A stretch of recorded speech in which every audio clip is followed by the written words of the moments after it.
So now it's time to start looking at texturing our model. Now you can probably tell we haven't jumped straight into Photoshop, which is the traditional route. What you'd normally do is export a UV snapshot, take that into Photoshop as a layer, and then use it to guide you as you paint.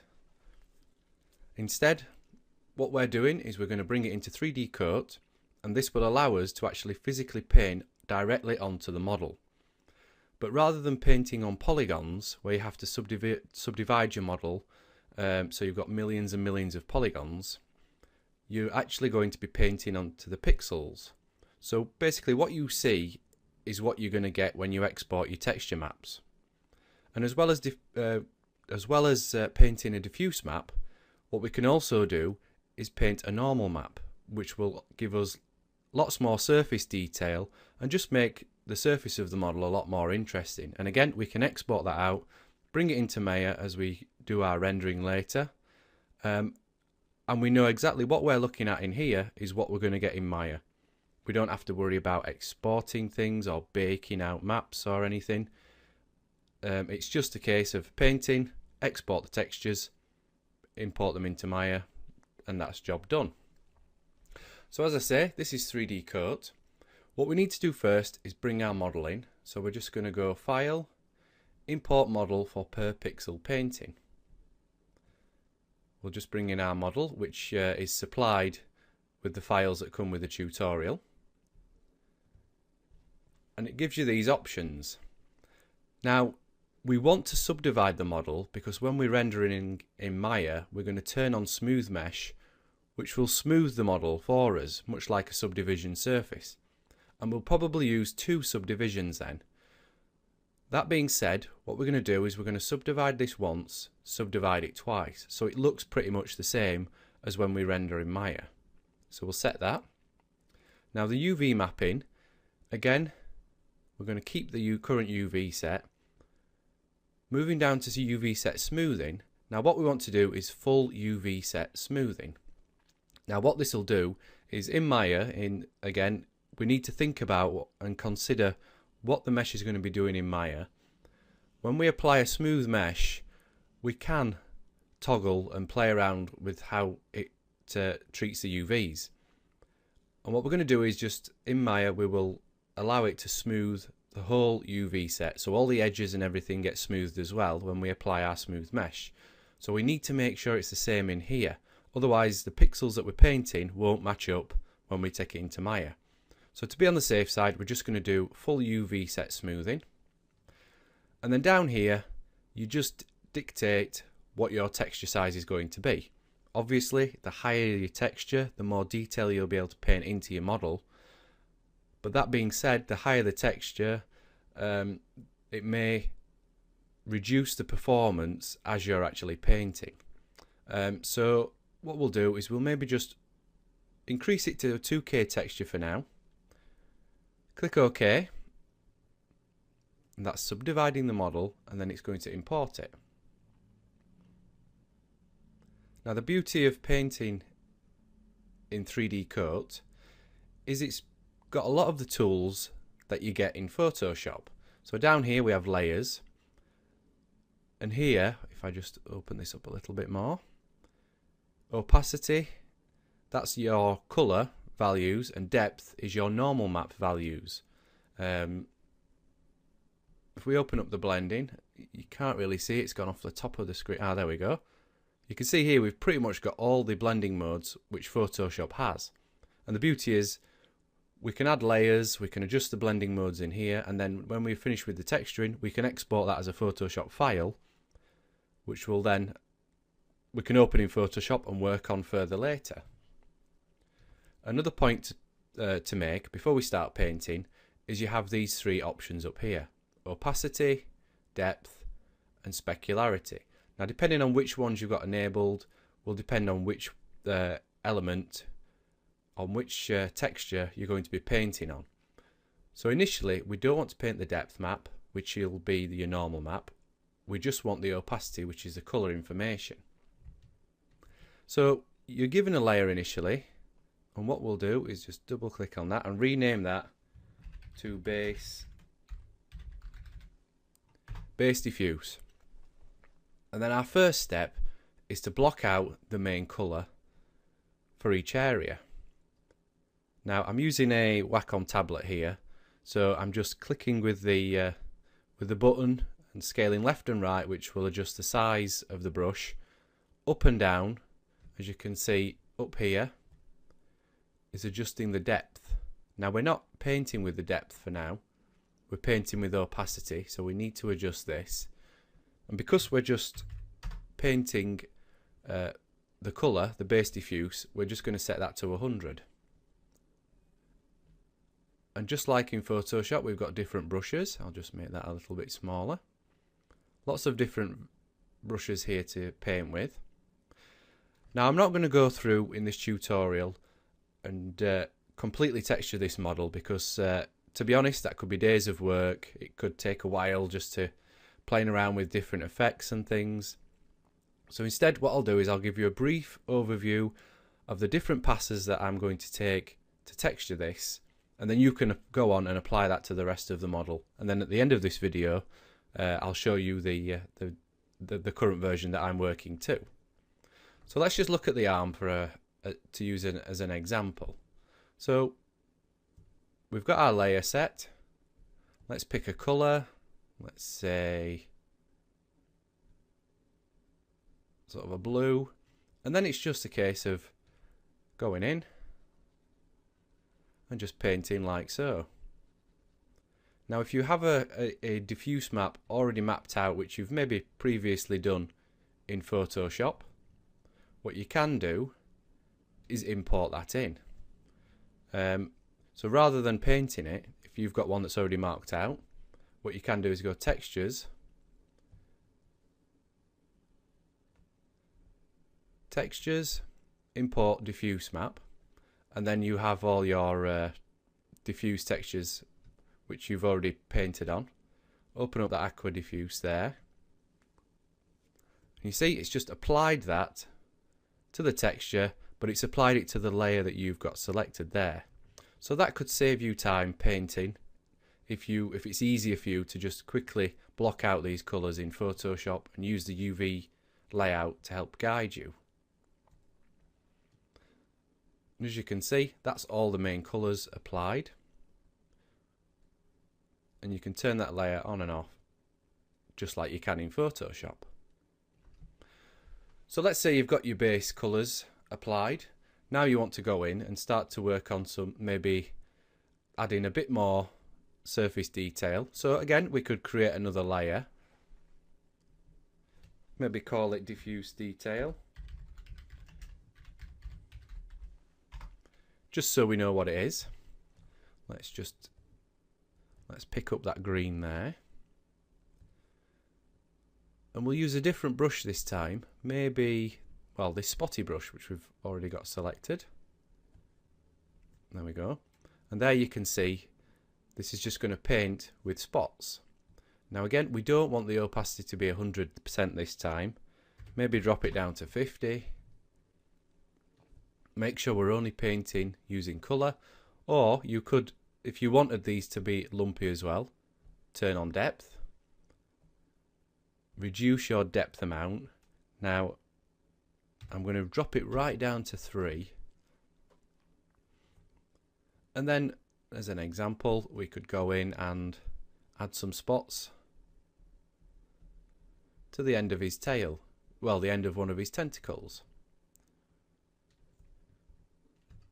And then if we press Control, we can... Control does the opposite to what you are currently doing. So if it's extruding and painting so the spots come out, press Control and the spots go in. Like so. Now the opacity isn't as green as I'd like it to be, so we'll ramp that back up to 100. Maybe undo some of these.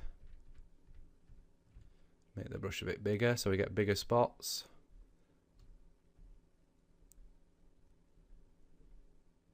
And you can see how easily we can just go in and add in those details. And if we don't want it to affect the normal map or the depth, we can just turn it off there. And then we're just painting colour. just building up those layers of spots so they get denser towards the end of the tail, and we end up with a greener tail. Well, I keep calling it a tail, one of his tentacles. And there we've just started to build in some surface detail. If you're struggling to see how the actual normal map elements are working, you could always create a new layer. We'll call this specular. Now remember, you can paint the specular map using this. What I'm going to do is turn those off and turn on the specular. We'll drop the specularity down to maybe 50%. Then we're going to use our fill brush and we'll click on layer. Maybe just desaturate that. Drop it down a bit. We'll fill this layer, and this should give us a specularity pass. There we go. As you can see, now this isn't going to be the final specularity we're going to use, but what it means is it highlights these bumps a lot more, so you can just see them a little bit better. And they just show up more when you're painting. So let's say we wanted to now go in and just do a normal map pass, just block in some large details. So again, just normal map selected up here. We've added it onto another layer just to make it easier. And then, as you can see here, we're just painting in a few extra creases, just blocking it in. Again, hold Control to paint the opposite. So now we're painting into the model. Like so. We can increase the size of our brush if we want bigger strokes. Now I'm holding Shift, which makes it green, and then we can just soften those down a little bit so they don't look as angular. Just soften it into the skin.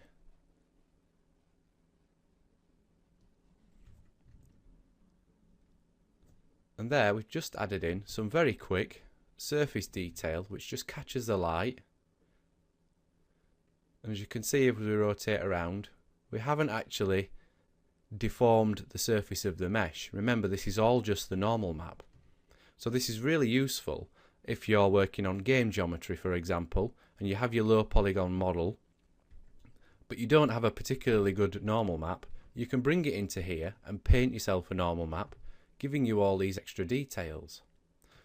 So we could maybe go in with a sharper brush now and just reduce this down and maybe add in some creases around the finger. So we'll just increase our depth a little bit. There we go. Again, so press Control to do the opposite. Paint that in. And like I was saying earlier, if you want more detail in here, then you'll have to increase your texture page, the texture resolution that you defined when you imported this model. Make our brush bigger and just gently soften that down a bit, just so it's not as intense. And there we've just added in a little bit of extra detail on his knuckles. And you can go over the whole model doing this, painting in as much or as little detail as you need. Again, it's only surface detail, so you're not going to actually affect the silhouette of the model. So as long as you keep that in mind, you'll be fine. And anything that you wanted to add in which affected the silhouette of the model, like these bumps for example, you should have added in earlier anyway. But now you know the process. When you come to do your next project, you can think ahead and think, right, we'll add in all the larger details which the normal map won't work with, and we can paint in the smaller details using the normal map. And again, you can just see here, if I turn this on and off, adding in those extra normal map details, I've just added in these creases around here. And again, you can go through the whole model, painting in all these extra details. So again, once you've gone in and added in your larger details, you can then think about going in and adding in smaller details. So again, another layer. This time you can use a mask. So let's just select one of these. I'll just turn up the opacity so you can actually see it. So this is the mask we're going to use. We can zoom in and out. And we can use this to now paint in even more skin detail. I'm going to switch to from camera. We'll project it from the camera, so what we're looking at is what it will paint like. I'm going to use cube mapping instead. Just drop that down to 5%. Now we've got the size right. And again, let's just turn our depth down. Or maybe let's just turn it up. And there you can see we can just apply that.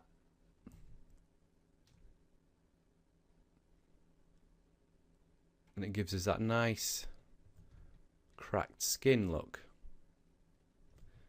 Again, this is just on the normal map. And I'm only doing it quickly just to show in the tutorial. But you get the idea, and it's a lot easier to work like this than it is to try and fit these into Photoshop. Fit these in Photoshop, should I say, and trying to keep within those UV snapshot lines. And the beauty of this is we have a seam down here, remember. So to get this texture to line up in Photoshop would be an absolute nightmare. In fact, you probably wouldn't even attempt it. But in here, we can just paint across, safe in the knowledge that that's going to go across that seam nicely, seamlessly. And already, the surface of this model is looking a lot more interesting. And again, we can turn on the opacity as well. Let's just add a red colour just so we can see this in action. And again, just paint on there, and that's adding red as well as adding that depth information. We can invert the mask, as you can see. Now these cracks are coming out rather than being recessed. And it's just about taking your time and building up these layers. Start with larger details, larger areas of colour first, and then gradually work your way down to the finer details. So doing these sort of skin cracks and things should be one of the last passes that you do. And keep zooming out and looking at the model as a whole, just to see how these all they all work together. Now, a lot of the stock brushes and things that come with 3D Coat are pretty good. You can get a lot of things out of them, but you can also download a lot online,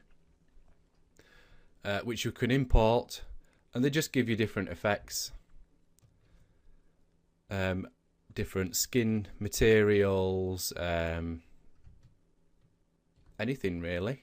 So we'll click on there to stop painting with the mask. Go back to our brushes. So we could look at something else. Perhaps, where is it? There we go. So this will just give us a different effect. As you can see, we can see the brush on the actual manipulator. And there we can just paint and build it up. Although that looks quite sinister. It looks like his chest's exploded.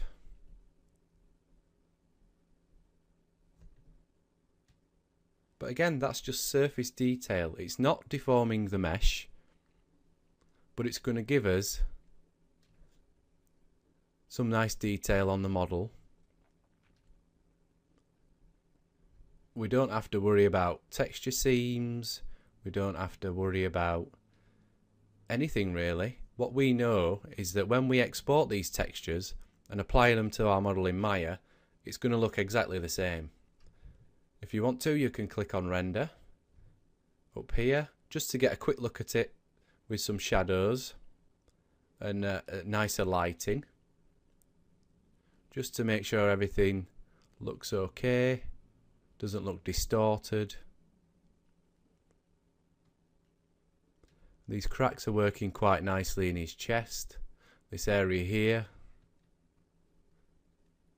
So just go in, and it's just like I keep saying, just build it up gradually. Don't try and paint the whole thing in one go. Start off with your larger details and work down to the smaller ones. And when you're ready to export, it's simply go to textures, export diffuse map, which will just bake it all down into one texture map and export it for you. All layers color, this will export it as your Photoshop file, so you'll still have all your layer information, so you can work on it further in Photoshop if you need to. And you've also got your normal map. Now if you're exporting from here to Maya, you want to set it to tangent space low poly mesh. Even though this isn't technically a low polygon mesh, we need to export like this so Maya can handle it correctly. So I think I've gone over all the main procedures and main elements of painting in 3D Coat. As you can see up here, 3D Coat does a lot of other things. You can UV, you can sculpt, you can use its retopology tools. It does an awful lot of things. I'll be honest, I haven't used any of those other bits just yet. I use it primarily for painting textures and normal maps, but I do intend to investigate those other elements at some point in the future. What I'll do now is I will just pause the video and I'll load in a model that I've already done some work on, just so we can see sort of where I'm heading and where I'm progressing. So this is where I currently am. I'm probably going to do a bit more work on it, just so you know. It may look a bit different in the final render which accompanies this in the magazine. But if I just zoom in quickly, you see I have all the different layers here for spots, diffuse details, veins, etc. But all I've done is just gone in, a layer at a time, added in these veins, these skin cracks, more details, using the normal map to help break up the surface, lumps and bumps. Although this line in the middle I'm going to need to remove, looks a bit odd. But that's pretty much it. And I'll supply this file with the tutorial, and you'll probably notice as you turn around I've not really done much with the back, and that's down to the fact that this is only going to be rendered from sort of this sort of angle. So there was no point wasting time painting lots of details into the back which are never going to be seen.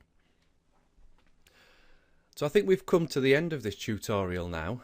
We've pretty much covered everything that we wanted to. We've quickly glossed over initially modelling the character. We then looked a bit more in depth at applying UVs. And in this final video, we've just quickly looked at painting the textures and normal map details in 3D Coat rather than using Photoshop or ZBrush or Mudbox. It's just another option out there for you if you don't have the time or the money to explore those other packages. I hope you've enjoyed watching them. I hope you've learned a lot from them. I've enjoyed creating them as well. If you want to see more of my tutorials, please feel free to visit my site, antonline.co.uk. And I guess this is it, so I'll see you on the next tutorial. Thanks for watching.